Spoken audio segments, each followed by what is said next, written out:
Bonjour à tous. Aujourd'hui et comme chaque lundi, démarrons le bulletin du 8h par les statistiques de la semaine dernière. Tout d'abord, en ce qui concerne l'accumulation des plus gros comptes de Vivi, nous avons observé une légère diminution de leur activité avec une moyenne de 416 collectibles achetés par jour, inférieure aux semaines précédentes. Côté activité, nous avons une moyenne de 3153 actifs, en augmentation par rapport à la semaine précédente qui était de 2328.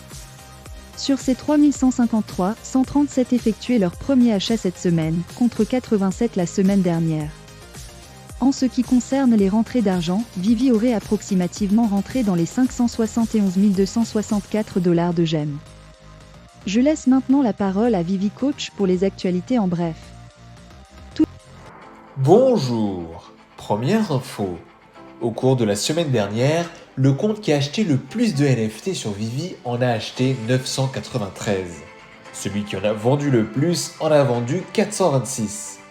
Par ailleurs, afin d'être parmi les 500 utilisateurs ayant le plus de NFT, il faudrait que vous en ayez 1302. Deuxième info. Durant le mois de novembre, il y a eu 16 000 comptes actifs sur Vivi, soit une diminution de 29,9% par rapport au mois d'octobre. Parmi ces comptes, 412 nouveaux comptes ont fait leur première transaction, soit une diminution de 39,4% par rapport au mois d'octobre.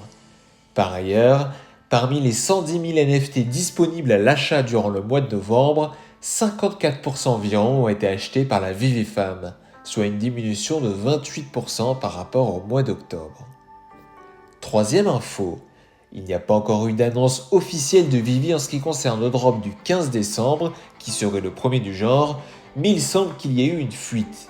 Il semblerait que ce soit le comic Le Retour du Jedi numéro 1 qui sortira avec 5 variants concernant les couvertures, et un poster numérique qui accompagnera chaque cover.